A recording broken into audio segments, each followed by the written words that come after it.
अब ये प्रश्न उपनिषद, इसका एक बार हम लोग समरी देख लेते हैं बहुत जल्दी, और फिर सब लोग इसको रिवीजन करेंगे, एक एक करके करवा लेते हैं। फटाफट देख लेते हैं जितनी जल्दी हो सकता है। प्रश्न उपनिषद का संबंध किस वेद से है? तो अथर्ववेद से है। उपनिषद में 6 ऋषियों के प्रश्न और पिपलाद ऋषि का ब्रह्म विषयक जवाब है। पहला प्रश्न कबंधी ने पूछा, दूसरा प्रश्न भार्गव ऋषि ने पूछा, तीसरा प्रश्न अश्वलायन या अश्वलायन कहते हैं, अश्वलायन ने पूछा, चौथा प्रश्न सौर्यायनी ने पूछा, पांचवा प्रश्न सत्यकाम ने पूछा, और छठा अंतिम ऋषि जो प्रश्न पूछने वाले थे वो सुकेशा थे। इस तरह से इन्होंने प्रश्न पूछ लिया। उसके बाद अब देखते हैं एक एक प्रश्न का जवाब समरी के रूप में। तो पहला प्रश्न कबंधी जी ने पूछा था, उन्होंने पूछा था जिससे ये सभी जीव नाना रूपों में प्रकट होते हैं वे कौन है? तो जवाब में पिपलाद ऋषि ने कहा प्रजापति ने रई और प्राण बनाए हैं, प्रजापति ने ही उत्पन्न किया है, उन्हीं से हुआ है। उन्होंने रई और प्राण बड़ा इंपॉर्टेंट, रई और प्राण बनाए, उससे समस्त प्रजा बनी। रई चंद्रमा को कहते हैं, वही चल अचल है, वही मूर्त अमूर्त है, और प्राण जो है वो सूर्य है, और वो जीवनी शक्ति वैश्वानर अग्नि है। उसके बाद यहां मूर्त अमूर्त लिखना ज्यादा अच्छा रहेगा।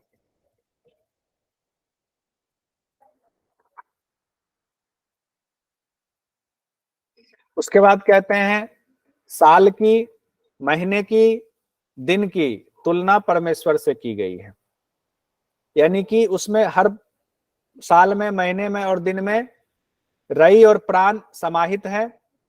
जो जिसकी पूजा अर्चना करते हैं उनको वो प्राप्ति होती है। तो किस तरह से कहा गया? संवत्सर को साल कहा गया है, और कहते हैं संवत्सर के 2 अयन होते हैं, उत्तरायण और दक्षिणायन।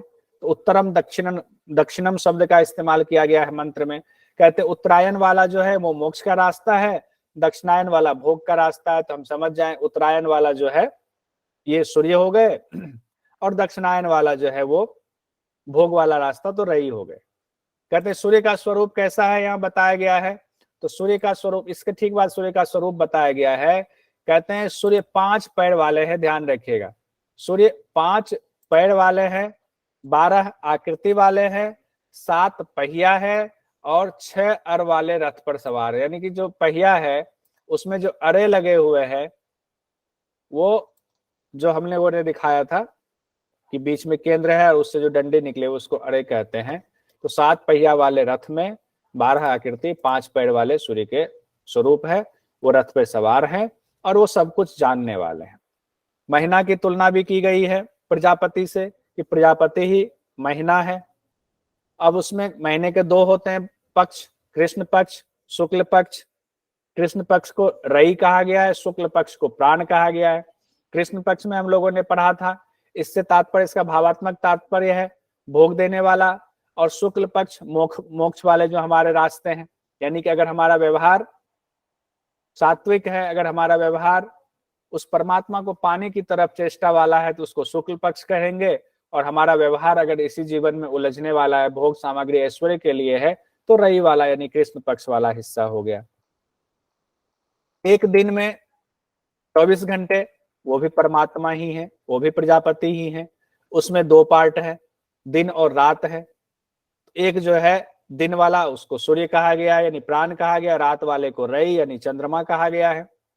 यानी कि जब दिन है तो दिन में आपके कर्तव्य है कि अब आप जाग जाओ। जाग जाओ किस मतलब? सिर्फ शरीर का जागना नहीं, अंतरात्मा का जागना, कि आप अच्छे कर्म करो, आप जो है परमात्मा को पाने के लिए कर्म करो। लेकिन अगर आप दिन में भोग करते हैं तो गलत है।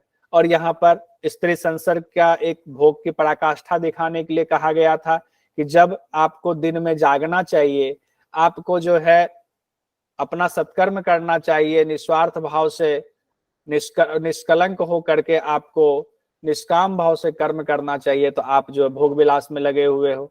और रात में कहा गया कि रात जो है उसमें क्योंकि शरीर की जरूरत है, हमें भोजन भी करना है, हमें शरीर की पुष्टि भी करनी है, वंश भी बढ़ाना है, तो उसमें कहा गया अगर रात्रि में अगर आप जरूरत के मुताबिक अपनी जरूरतों को अगर आप पूरी करते हैं तो वो ब्रह्मचर्य ही कहलाएगा।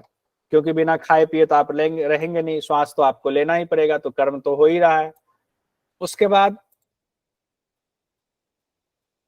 भार्गव ऋषि का प्रश्न आता है दूसरा वाला कि कुल कितने देवता शरीर को धारण करते हैं, उसमें सर्वश्रेष्ठ कौन है।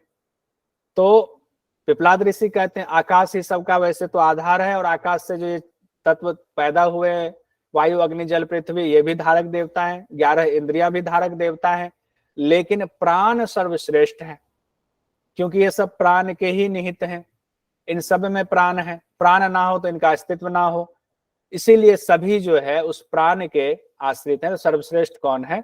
प्राण है। इसकी कहानी कल हम लोगों ने देखी थी, इस तरह से लड़ाई झगड़ा शुरू हो गया था। तीसरा प्रश्न, यानी तीसरे ऋषि जो है वो अश्वलायन है, उन्होंने प्रश्न पूछा था प्राण के बारे में कि प्राण कहाँ से उत्पन्न हुआ, वो कैसे शरीर में आता है, कैसे खुद को विभक्त कर लेता है अलग अलग जगहों पर, कैसे शरीर से वो बाहर भी चले जाते हैं, वो बाह्य जगत को यानी शरीर के बाह्य जगत को कैसे धारण करते हैं, शरीर के अंदर के जगत को कैसे धारण करते हैं। तो उसके जवाब में कहा गया था कि प्राण परमात्मा से उत्पन्न होता है, एक सवाल के जवाब, मन के संकल्प से शरीर में प्रवेश करता है, यानी जैसा मन वैसा ही आपको लोक मिलेगा, वैसा ही शरीर मिलेगा। अब कैसे विभक्त करता है, जैसे अधिकार, जैसे राजा जो है अधिकारियों का कार्य विभाग बांटते हैं, वैसे ही प्राण भी जो है खुद को विभक्त कर लेता अलग अलग नाम दे करके। तो जगह बताया गया है इस उपनिषद के मुताबिक, जो पंच प्राण है उसका अलग जगह बताया गया है। प्राण का यानी मुख्य प्राण का जगह बताया गया नासिका से होते हुए आंख कान और नाक में, आंख कान मुंह। उसके बाद कहा गया है अपान, अपान जो है गुदा और लिंग स्थान बताया गया है। समान का स्थान शरीर के मध्य भाग में बताया गया है। और व्यान ध्यान रखेंगे, यहाँ 72 करोड़ नारियों की चर्चा है, जो हृदय से नारियां निकल रही हैं, उसी के ब्रांचेज और सब ब्रांचेज होकर के 72 करोड़ विभाग में पूरे शरीर में बट जाती हैं। उसमें व्यान वायु का वास है, व्यान वायु उसमें रहती है। उदान वायु, उदान वायु का अलग ही बताया गया है कि 100 नारियों में तो व्यान है, जिसको जो 72 करोड़ में बट जाती है, और एक अलग और नारी निकलती है जो ऊपर की तरफ जाती है, ऊर्ध्वगता है, उसमें उदान वायु रहती है, और उसका व्याख्या में नाम सुषुम्ना कहा गया है। उसके बाद कहते हैं मन के संकल्प या इच्छाओं के हिसाब से ही सभी इंद्रियां सहित जीवात्मा जो है, जैसा जैसा हमारी इंद्रियों की जो इच्छाएं रहती है, सब वासनाएं परी रहती हैं, कर्मा से परा रहता है, उसके साथ जीवात्मा उदान वायु रूपी विमान पे सवार होकर के उसके सहयोग से अलग अलग योनियों में जिसका जैसा रहता है उस योनियों में चले जाते हैं। यानी पांचों प्राण ही अपने गुणों से बाहर भीतर के जगत को अब धारण कर रहे हैं। जो कहा गया बाहर कौन भीतर कौन धारण करेंगे, पांचों प्राण ही अपने अपने गुणों से बाहर के भी जगत को धारण करते हैं और भीतर के जगत को भी धारण करते हैं। सौर्यायनी का प्रश्न है चौथा वाला, चौथे ऋषि रहे हैं कि शरीर में कौन सोता है, तो सोता तो सारे जो देवता सो जाते हैं, जागता कौन है, तो अग्नि, 5 प्राण रूप अग्नियां जागती हैं। निद्रा में के समय कहाँ कैसे चले जाते हैं, कहाँ चले जाते हैं, कहते हैं उदान प्राण जो है मन रूप यजमान को निद्रा के समय हृदय प्रदेश में पहुंचा देते हैं, और उसी मन में जो है बाकी सारे इंद्रियां वगैरह देवता जितने हैं रहते हैं, तो वो जो हृदय प्रदेश आत्मा के पास चले जाते हैं अपने मालिक के पास। कहते जीवात्मा अब कौन देखता है स्वप्न, तो जीवात्मा ही अपनी विभूतियों को देखता है, यानी जीवात्मा ही स्वप्न देखता है। उसके बाद कहते हैं जीवात्मा को ही सुख का भी अनुभव होता है, ये प्रश्न भी आ गया। कहते हैं उस दौरान एक क्रिया चलती रहती, सभी देवता उस अविनाशी परमात्मा में स्थित होते जो आश्रय किसको है, तो क्या उसमें एक दिया गया हो सकता है एग्जाम में आ जाए। हवि कौन है, पूरक रेचक रूपी जो वायु का बाहर जाना अंदर आना, ये हवि हो गया। होता कौन है, यानी ऋत्विक तो समान वायु है। यजमान कौन है, मन को यजमान कहा गया है। फल रूप देने वाले वायु कौन से, तो उदान वायु को फल रूप देने वाले वायु कहा गया, क्योंकि ये जैसा कर्म वैसा जो जन्म मिलता है। उसके बाद कहा गया है कि सत्यकाम ने पूछा था, पांचवा ऋषि सत्यकाम थे, उनका सवाल था जो मनुष्य ओंकार की उपासना करते हैं जीवन भर, उनका क्या क्या फल होता है। तो एक मात्रा वाले ओंकार में कहा गया कि ऋग्वेद की ऋचाओं से मनुष्य लोक में जाके श्रेष्ठ भोग मिलता है।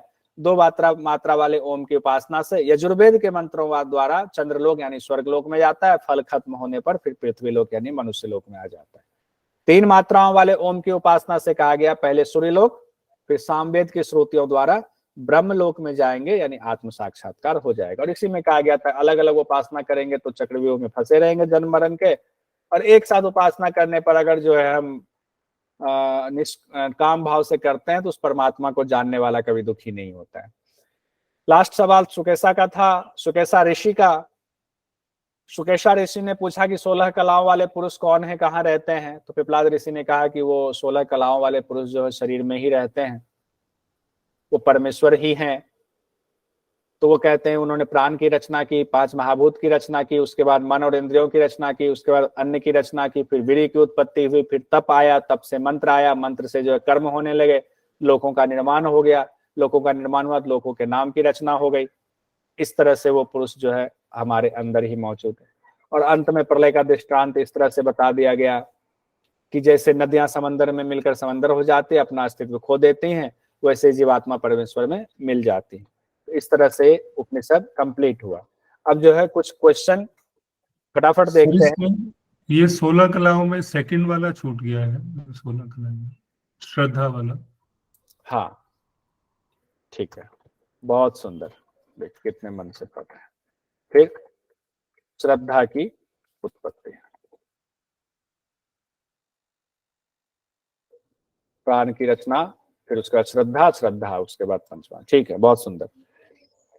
अब हम लोग प्रश्न कर रहे हैं, और प्रश्न तो एक एक करके मैं पूछ रहा हूं, 2-3 सवाल एक एक करके पूछ लेंगे, सारा सवाल होता जाएगा।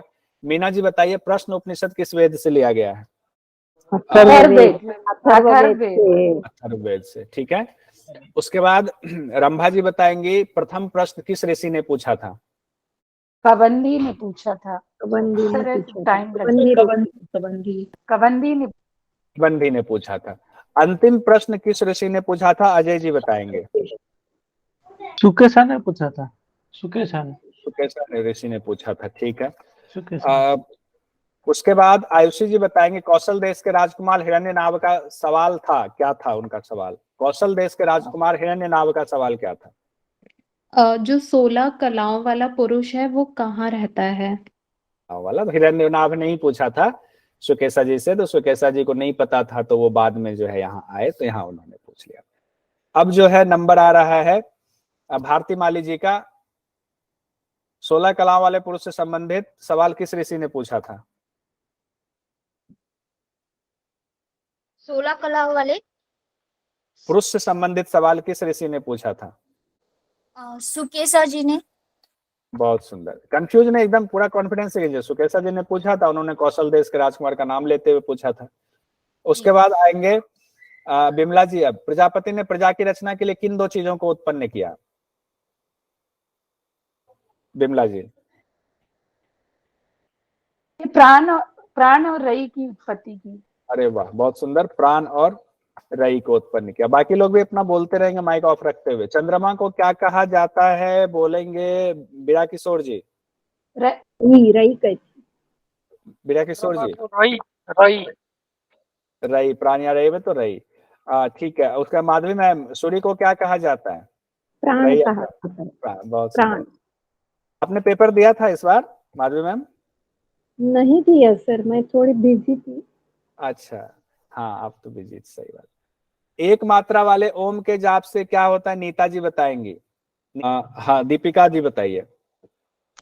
सर, ऋग्वेद की ऋचाओं के द्वारा मनुष्य को उत्तम श्रेणी में फिर जीवन मिलता है, मतलब उत्तम मनुष्य श्रेणी मतलब उत्तम मनुष्य बन जाते, उत्तम मनुष्य क्या कहेंगे, क्या मनुष्य श्रेणी मिलती है? मनुष्य लोक में जन्म मिल जाता है, मनुष्य लोक की प्राप्ति होती है। उच्च श्रेणी के कुल में जन्म होता है। हाँ, उच्च श्रेणी के कुल में जन्म होता है, मनुष्य लोक में ही, मतलब वैभवशाली उसमें होता है। सर ये भी बोल सकते हैं ना सर, मतलब ऋग्वेद की ऋचाओं द्वारा पृथ्वी लोक। हाँ ये भी, हाँ पृथ्वी लोक बिल्कुल सही है। अच्छा, पहले तो पुंडलिक जी भी है, मैंने तो ध्यान ही नहीं दिया। आपको तो बधाई हो पुंडलिक जी, और आप पार्टी के लिए तैयार रहिए जब से रिजल्ट आता है। सर नहीं, पार्टी आपसे खाएंगे ना सर। बिल्कुल, तो आपको दिल्ली आना पड़ेगा।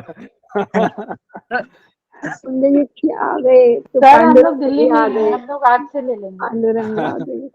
पुंडलिक जी का बहुत अच्छा मार्क्स आया है, तो पास तो इस बार तो नेट तो इनका क्लियर है। जून में मैं उम्मीद करता हूँ जेआरएफ भी निकाल लेंगे पुंडलिक जी, तो हो सकता है इस बार जेआरएफ वाला भी निकल जाए, तो देखते हैं, नेट तो क्लियर हो जाएगा। अच्छा, अब आते हैं, नंबर है मीनाती जी, नीता जी आप हैं? नीता साहू जी?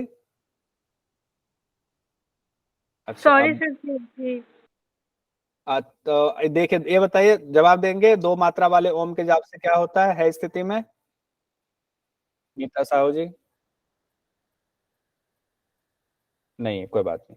देखिए मीनाती जी, आपको पहला वाला जवाब मिल गया ना, जो आपने कहा सॉरी मैं, इसका मतलब आप क्लास में हैं और वो कहीं और बिजी होंगी, कोई बात नहीं, हो जाता है। जी जी मिल सर। गया ना? अब ध्यान रखिए क्योंकि जी जवाब सर। नहीं छूटना चाहिए। अब उसके बाद सर आएंगे पुंडलिक जी, सर आइए। मैं बोल हाँ, आप बोलिए दूसरा वाला बोलिए, तो दो मात्रा वाले ओम के जाप से मीनाती जी बोलिए। सर ओम के जप से उत्तम श्रेणी वाला मनुष्य को मनुष्य जन्म मिलता है। लीजिए, ऐसा मतलब आप पूरी क्लास में नहीं थे, बस थे। अब दूसरा सवाल है मीनाती जी कि दो मात्रा वाले ओम के जाप से क्या होता है? वो पहला एक मात्रा वाला ओम के जाप में था, अब दो मात्रा वाला ओम का जाप आ गया। आप देखना मीनाती जी, आपसे रिक्वेस्ट है, जब मैं वीडियो भेजूंगा तो इसको पूरा सुनना, क्योंकि आपका मिस हो गया क्लास में रहते हुए भी, आप कोई काम घर में कर रहे होंगे, कोई बात नहीं, इसको सुन लेना जरूर, क्योंकि देखो फिर तो दिक्कत हो, कैसे एग्जाम में हम अच्छे से मार्क्स कर पाएंगे। ठीक ना? सूर्यकांत सर इसी बात से तो नाराज होते थे कि क्लास में है और है नहीं, तो आप जो है इस पर एक्शन लो, तो होना चाहिए ना। तो मीनाती जी वीडियो देख लीजिएगा पूरा। अब आइए पुंडलिक जी, आपका कि दो मात्रा वाले ओम के जाप से क्या होता है? यजुर्वेद की ऋचाओं द्वारा अंतरिक्ष लोक प्राप्त। ऋचाओं द्वारा अंतरिक्ष में स्थित सोमलोक की प्राप्ति होती है। सोमलोक कहा गया है, उसी को क्या कहते हैं? चंद्रलोक। सर इसको देवलोक भी कह सकते हैं क्या? इसको देवलोक भी कहते हैं। चंद्रलोक, देवलोक, स्वर्गलोक, तीनों नामों से। इसी बहुत अच्छा है, इतने सारे नाम आ गए, तो ये सारे नाम में से जो भी आपको आ जाए उस पर हम क्लिक कर लेंगे, ऐसा ना। लेकिन जो मंत्र में कहा गया वो सोमलोक की चर्चा है, ये ध्यान रखिएगा। मंत्र में सोमलोक है, उसी को सोम को ही चंद्र कहते हैं, वही स्वर्गलोक है। तो ये सारे शब्द में से जो भी शब्द आपके सामने आ जाए हम उसका इस्तेमाल कर लेंगे, परेशान नहीं। अब जो है नंबर आ रहा है रजनीश जी का, तीन मात्रा वाले ओम के जाप से क्या होगा? रजनीश जी। सामवेद की ऋचाओं के द्वारा ब्रह्म को प्राप्ति होती है। ठीक है, एक लाइन में तो ठीक है, लेकिन इसमें दो स्टेप है मंत्र के हिसाब से, कि पहले तो सूर्यलोक को प्राप्त होते हैं। बहुत जगहों पर सूर्यलोक मतलब ब्रह्मलोक एक ही कहा गया है, लेकिन इस मंत्र में और व्याख्या में भी ऐसा कहा गया है, तो ठीक है, हम इसको थोड़ा सा स्टेप बाय स्टेप याद कर लेते हैं, कोई दिक्कत नहीं एग्जाम में, ताकि हमें हर चीज क्रिस्टल की तरह क्लियर हो, तो वहां दिक्कत नहीं होगी। पहले सूर्यलोक को प्राप्त होते हैं, फिर सामवेद की जो है, सामवेद के द्वारा के मंत्रों के द्वारा ब्रह्मलोक को प्राप्त होते हैं। ठीक है, तो यहां से मोक्ष मिल जाता है।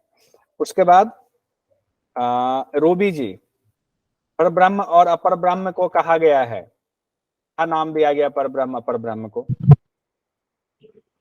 रयो प्राण। क्या? रयो प्राण। रई और प्राण कह तो सकते हैं, रई और प्राण, लेकिन यहाँ पर ना ओंकार ही कहा गया। ओंकार ही कहा गया है। ठीक ना, ओंकार ही कहा गया। ओंकार है। इस उपनिषद के मुताबिक हम ओंकार ही रखेंगे, और रई प्राण तो यही से संबंधित है। तो पर ब्रह्म अपर ब्रह्म को, जो जब ओंकार वाला सवाल आया था ना, ओंकार वाला सवाल किन्होंने पूछा था? संजय जी बताएंगे। ओंकार की उपासना वाला सवाल, ये सवाल भी लिख देते हैं। ओंकार की उपासना से संबंधित सवाल किस ऋषि ने पूछा था? शिवी पुत्र सत्यकाम। का बिमला जी बता रहे क्या? सत्यकाम ने पूछा था। शिवी कुमार सत्यकाम ने। ठीक है, अब बारी है सस्मिता साहू जी की। गहरी निद्रा में कौन सोता है? एक लाइन में बता दीजिए। सस्मिता साहू जी। सस्मिता साहू जी, आप भी खाना वाना बनाने लगे क्या? टाइम तो है बनाने का, लेकिन बता दीजिए अगर बनाते बनाते भी हाथ में आटा वाटा ना लगा हो। योग वाले हम लोग ऐसे ही पढ़ेंगे क्योंकि सब जिम्मेदारियों के साथ पढ़ रहे हैं, 10 जिम्मेदारी 10 काम है। सस्मिता साहू जी, सस्मिता साहू जी नहीं टाइम मिल पा रहा, ठीक है। Shalini Gupta ji yes sir. बताइए। सर सब देवता और सभी इंद्रियां सोती हैं, ये मन के साथ मिलकर ये मन में मिल जाती हैं, फिर मन जो है इन्हें हृदय प्रदेश में ले जाता है। ठीक है, बहुत सुंदर। अब जो है शिखा बारास्कर जी बताएंगे कौन जागता है। सर मतलब 5 प्राण रूपी अग्नि। 5 प्राण रूपी अग्नि जागता है, बहुत सुंदर। बाकी लोग भी बोलते रहेंगे, ऐसा नहीं जिनसे सवाल पूछा जा रहा है वही बोलेंगे, फिर तो सिर्फ उन्हीं का याद होगा। और कौन छूटे हुए हैं? सुरेश सर बताए स्वप्न कौन देखता है। सर जीवात्मा अपनी महिमा। जीवात्मा स्वप्न देखता है, ठीक है। उसके बाद है कौन सुख का अनुभव करता है। श्वेता शर्मा जी। सर जीवात्मा स्वप्न देखता है तो उसी को होगा सुख दुख। बहुत सुंदर। बताएंगे मन सहित इंद्रियों को नींद में हृदय प्रदेश में कौन ले जाता है। दीपिका जी बताइए। सर उदान प्राण। उदान प्राण। उसके बाद है अजय जी द्वारा बताएंगे व्यान प्राण कितनी नाड़ियों में विचरण करता है। 72,000 72,000 नाड़ियों में, 72,000 नाड़ियों में 72 करोड़। अजय जी 72 करोड़ कल ही बताया था। ठीक ना, 72 करोड़ है। ये तो ये विशेष बात है यहाँ पे। आयुषी जी बताएंगे प्राण किससे उत्पन्न होता है। सर परमात्मा से उत्पन्न होता है ना। परमात्मा से उत्पन्न होता है। अच्छा, प्राण के बारे में सवाल किस ऋषि ने पूछा था। भार्गव ऋषि ने। आश्वलायन ने। सॉरी आश्वलायन ने पूछा। आश्वलायन ने सर। बीरा किशोर जी बताएंगे प्राण शरीर में कैसे प्रवेश कर रहा है। मन के संकल्प के द्वारा। मन के संकल्प के द्वारा सर। मन के संकल्प के द्वारा। बीरा किशोर जी इसको याद कर ली, 4 से 5 बार मनी मन उसको रिपीट कर जाइए। कोई बात नहीं आता है, गलती हो गई, गलत बोल दिया, सब चलेगा। यहाँ पर एग्जाम में नहीं चलेगा, तो यहाँ पर वो चीज जितना गलत बोलेंगे नहीं आ रहा तो उसको सीखने का मौका मिलेगा। अभी उसका करेक्शन हो जाएगा। नहीं बोलेंगे, मन में दबा के रखेंगे तो अभी करेक्शन नहीं हो पाएगा। उसके बाद अब ब्रह्मा जी बताएंगे मुख्य प्राण कहाँ कहाँ रहता है। मुख्य प्राण तो कंठ और हृदय में रहता है। कंठ से ओहो, आप उपनिषद प्रश्न उपनिषद पढ़ रहे हैं। प्रश्न उपनिषद के आज आप थे नहीं। सर मुख और नासिका से विचरता हुआ आंख और कान में। आंख और कान में चला जाता है, और कान में जाता है। देखिए तो कितने चीजें हो गए, मुंह हो गया, नासिका से आंख और कान में चला जाता है। ये विशेष बात है यहाँ पर। वो हम लोग मुख्य प्राण जो पढ़ते हैं तो हम ये कह सकते हैं कि मुंह नासिका आंख कान में रहते हैं, और ये प्रश्न उपनिषद के मुताबिक रेफरेंस देते हुए हम ये बता सकते हैं। आप मीनाती बेहरा जी बताइए अपान प्राण कहाँ रहते हैं। सर कंठ देश में। कंठ देश में अपान प्राण। अपान प्राण अपान पायु और उपस्थ में रहता है। पायु उपस्थ। मीनाती जी आपने जो है पूरा क्लास जो है शायद आपका मिस हो गया है कहीं और ध्यान, कोई बात नहीं, फिर से कि कल वो देख लीजिएगा। नोट्स जरूर बनाइएगा, ठीक है। नोट्स अब मुझे बहुत सारे लोगों ने अभी नोट्स नहीं भेजा है, नोट्स का मुझे चाहिए, नोट्स नहीं आ रहा है। ठीक है, मैं आप ही के लिए कह रहा हूँ, ऐसे एग्जाम दे करके फिर क्या फायदा है ऐसे पढ़ के। तो रफ नोट्स भेज सकते हैं। हाँ रफ नोट ही आप भेजो, रफ नोट ही भेजो ना, रफ नोट ही चलेगा। मुझे चाहिए कि हाँ आपने अपने हाथ से लिखा हुआ, आपकी आंखों ने देखा, हाथ ने चलाया, मुंह ने बोला होगा, तो उससे जो है ना ज्यादा इंद्रियां लगी है आपको। जब आप एक बार मुझे भेजोगे तो अलर्ट होकर के एक बार और पढ़ के मुझे भेजोगे, तो उससे क्या होगा आपके ही चित्त में चीजें बैठेंगी। रागिनी चौबे जी बताइए समान प्राण कहाँ रहता है। सर मैं अभी ज्वाइन की हूँ। अच्छा कोई बात नहीं, ये क्लास छूट गया सर। अच्छा, आप वीडियो कल देख लेना। और ये बताया गया है प्रश्न उपनिषद के मुताबिक कि शरीर के रचने से मध्य भाग में, शरीर के मध्य मध्य भाग सर्वोदा में। और उपस्थ में। नहीं, मध्य भाग में। शरीर के मध्य सर्वोदा भाग, शरीर के मध्य भाग में। समान वायु, प्राण और अपान के बीच में रहता है। ये समान की बात है, समान की बात है, शरीर के मध्य भाग शरीर में। के मध्य भाग में। मध्य भाग में। ठीक है। वो अपान था पायु और उपस्थ में। और शिखा जी, रसों को संपूर्ण शरीर में कौन पहुंचाता है? सर समान प्राण। हाँ, समान प्राणी वहां से वो जो है हवन होता रहता है, अग्नि में पड़ता है, तो वो उसको जो है अपना वहां से ट्रांसफर कर दे, पैकेट दे दिया, ले जाओ। उसके बाद ज्ञान प्राण अपना जहां जहां जैसे करना है करें। जी सर, थैंक उदान वायु कहाँ रहता है शालिनी जी? सर एक मुख्य नाड़ी जो ऊपर की ओर जाती है, सुषुम्ना नाड़ी। एक मुख्य नाड़ी जो ऊपर की ओर जाती है, बहुत अच्छा। और उदान प्राण के बारे में ये भी बताया था आपने कि ये कर्म के आधार पर निर्धारित कर्म के आधार पर लोगों को उनके निर्धारित लोकों में, योनियों में ले जाता है। हाँ, वो बात 2 बार रिपीट हो गई है, आज रिवीजन में भी रिपीट हो गया था, क्वेश्चन में भी। बहुत सुंदर। अब ब्रह्मा जी बताएंगे शरीर का सर्वश्रेष्ठ देवता किनको कहा गया है? शरीर को जितने देवताओं ने धारण कर रखा, सर्वश्रेष्ठ देवता कौन है? सोनू जी? प्राण है सर, प्राण। प्राण है। श्वेता जी बताएंगे सूर्यदेव के कितने पांव और कितने स्वरूप बताए गए हैं? श्वेता शर्मा जी, सूर्यदेव के कितने पांव, कितने स्वरूप? जी बताइए। आ गई है रंभा जी। 5 पाँव और 12 आकृति। 5 पांव 12 आकृति। प्रद्युम्न जी बताएंगे सूर्यदेव कितने पहियों वाले रथ में सवार है? अच्छा, ठीक है। उर्मिला जी? 7। संवत्सर के दक्षिणायन का संबंध किससे है? भोग से या मोक्ष से, सब बोल सकते हैं। भोग सर से भोग सर, भोग से। भोग पे सर। दक्षिणायन और संवत्सर के उत्तरायण का संबंध मोक्ष से। मोक्ष मोक्ष से। से है, वो प्राण मोक्ष। रही को जैसे। मोक्ष से। ठीक है। तो यहाँ हमारे सारे क्वेश्चंस कंप्लीट हो गए। अब मैंने सोचा था और रिवीजन कराएंगे, ये वाला तो नहीं हो पाया, लेकिन ठीक है, क्वेश्चन ठीक से हो गया रिवीजन। क्या ये बताइए, क्या ये स्टाइल ठीक था क्वेश्चन पूछने का? मुझे तो लगा ये अच्छा है, ये बहुत अच्छा, बढ़िया सर अच्छा है, बहुत लेकिन ये ज्यादा अच्छा है, ये ज्यादा बहुत अच्छा है। अच्छा है।